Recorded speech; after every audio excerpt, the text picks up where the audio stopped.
Tembellerin de çok sevdiği, avarların sühürlü dediği milli yemeğimiz olan sühürlünün hazırlanma qaydasını gösteririm size. Xəmiri qəşəng yoğurursunuz. Bunun için un, su, duz, yumuşaq xəmir yoğurursunuz bu arada. Qalınlığı bu kadar olanda saxlayırsınız. Çox aşmaya ehtiyac yoxdur.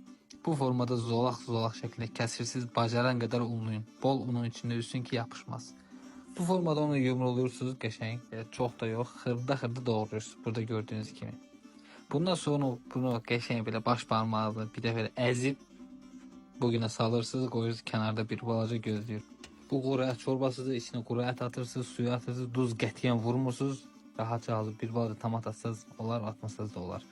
Bu formada atırsınız, bunu qəşəng qaynayır. Qaynayandan sonra 15-20 dəqiqə sonradan süzürsünüz bunu qəşəng. Üstünə həmən quru ətin şorbasını əlavə edirsiniz. Hər tərəfinə gözəl şəkildə yayırsınız. Bir balaca da qarışdırırsınız. Bunu biz aslında olarak kış, payız kış aylarında belə deyək. Dağlarda qar görünür, biz bunu hazırlamaya başlayırıq.